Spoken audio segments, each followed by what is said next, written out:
هموطنان عزیز، همه شما و هموطنان برون مرزی را به مناسبت فرارسی سال نو میلادی 2026 صمیمانه تبریک میگویم.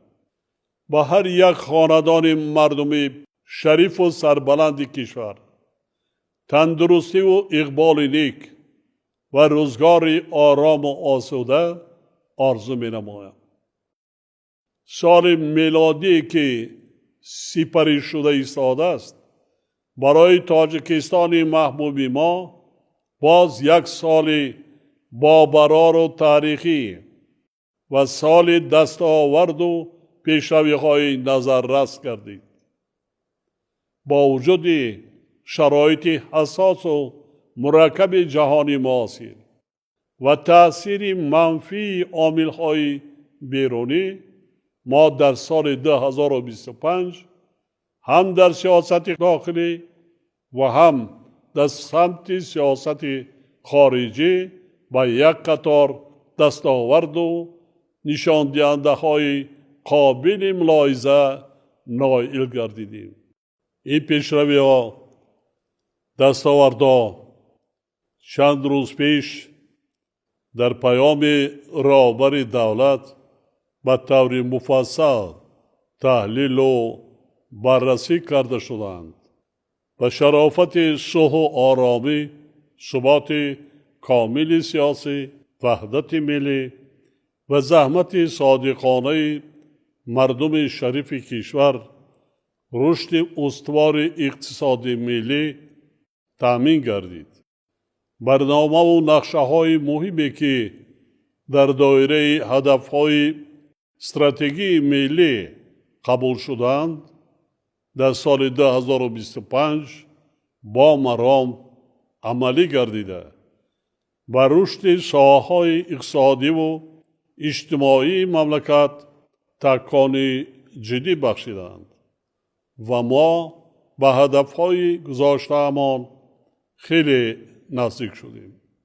انتخابات دعوت نوی مجلس نمایندگان، مجلس‌های محلی و دعوت نوی مجلس ملی، مجلس عالی که با اشتراک فعالانه انتخاب کنندگان یعنی مردم شریف تاجیکستان برگزار گردیدند، رویداد مهم سیاسی سال سپری شده ایستاده می باشد. این چاره‌بینی مهم سیاسی بر رشد سیاست داخلی کشور مساعدت کرده، باعث در عرصه بین المللی باز هم بالا رفتن آبروی دولت تاجیکان همچون دولت دموکراتی و حقوق بنیاد و دنیوی گردید.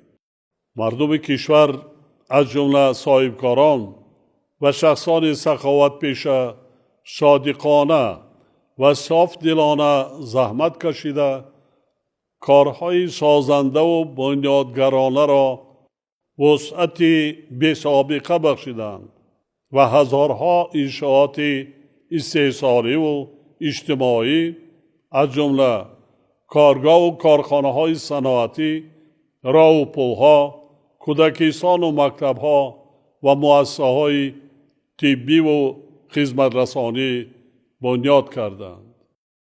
در این لحظه های ادانه با کل مردم وطن دوست و شرافتمند کشور، صاحبکاران و همه آنهایی که در روند سازندگی و آبادانی سرزمین اجدادی سهم گذاشتند، صمیمانه سپاس و منتداری بیان می نمایم.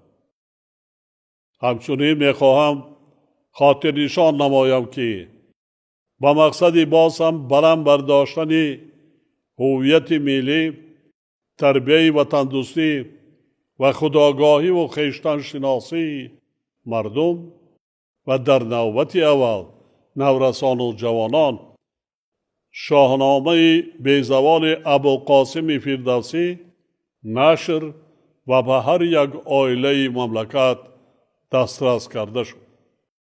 شاهنامه سرچشمه جاویدانه ارزش‌های هویت ساز ملی و افکار و اندیشه های وطن دوستی و استقلال خواهی تاجیکان می باشد و باور دارم که آن با تحکیم و تقویت حس ملی تمام قشرهای جامعه ما تکان جدی می باشد. تقویت هویت و حس ملی، وطن دوستی و وطن پرستی و حمایه استقلال و آزادی برای ما امر نهایت مهم می باشد. زیرا در شرایط جهانی شوی وضع به عمل آمده است که با ارزش‌های ملی خطرهای زیاد تهدید می‌کند. محض به همین خاطر ما سال 2026 را سال وسعت دادن کارهای آبادانی و سازندگی و تقویت و تحکیم هویت و خودشناسی و خودآگاهی ملی اعلان نمودیم. سالی که سپری شده ایستاده است برای ما از لحاظ دستگیری تشبس‌های بین المللی کشورمان نیز سال بابرار و خاطرمان گردید.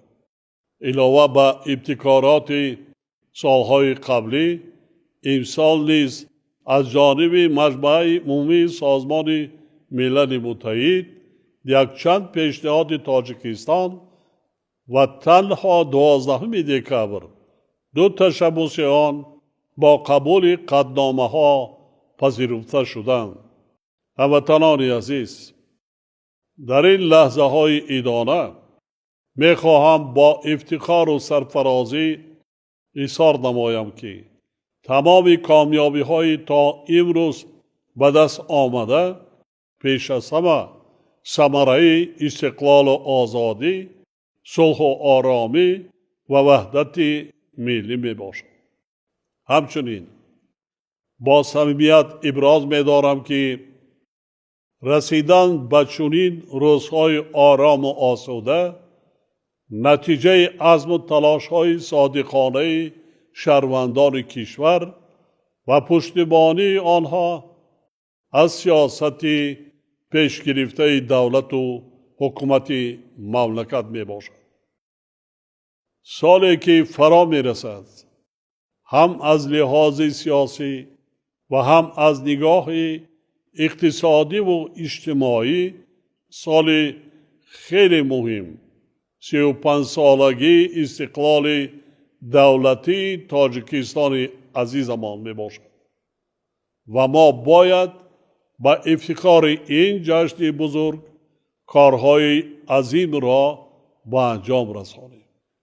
در رابطه با این از هر یک فرد مانند ناموس جامعه و تمام مردم زحمتکارین کشور دعوت به عمل می آورم که برای باز هم آباد و زیبا گردانیدن وطن محبوبمان، پیشرفت دولت صاحب استقلالمان، یعنی به خاطر وطن سازی و دولت سازی و باز هم بهتر گردانیدن شرایط زندگی هر یک عائله مملکت بیش از هر وقت دیگر تلاش و کوشش نمایم. هموطنان عزیز ما، از واقعه و رویدادهای جهانی نابسامان و پرحوادث امروزه خوب آگاهند.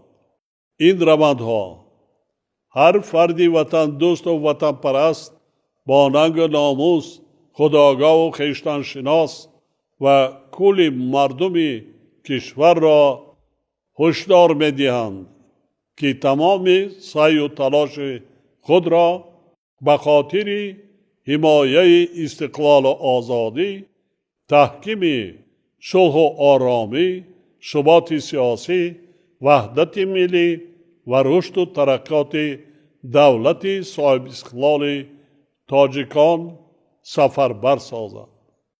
در شرایط رشد بی‌سابقه علم و تکنیک و تکنولوژی ها ما باید به تربیت فرزندان، یعنی نسل‌هایی که آینده ملت و وطن می باشند، اعتبار اولین درجه دیم و برای آنها شرایط بهترین تعلیم را مهیا نماییم.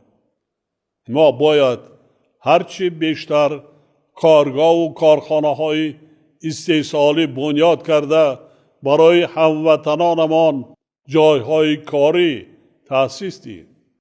باور دارم که در این سمت صاحبکاران و سرمایه‌گذاران با ننگ و ناموس وطنی منبت نیست فعالانه سهم می‌گذارند. با اعتماد کامل ابراز می‌دارم که همه ما خود دو بزرگ تاجیکستان بیشتاسا با اتحاد و سرجمی وطن اجدادی خود را آباد و زیبا، دولت صاحب اختیار خویش را نیرومند و پیشرفته می‌گردانیم و نفوذ و آبروی آن را در عرصه بین المللی باز هم بلند می‌برداریم.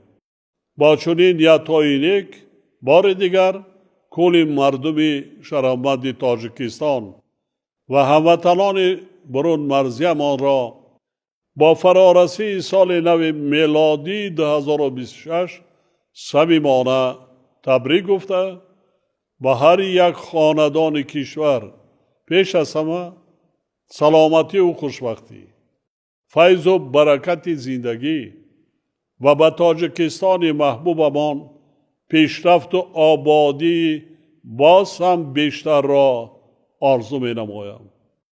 سال نو میلادی 2026 مبارک باشد هموطنان عزیز.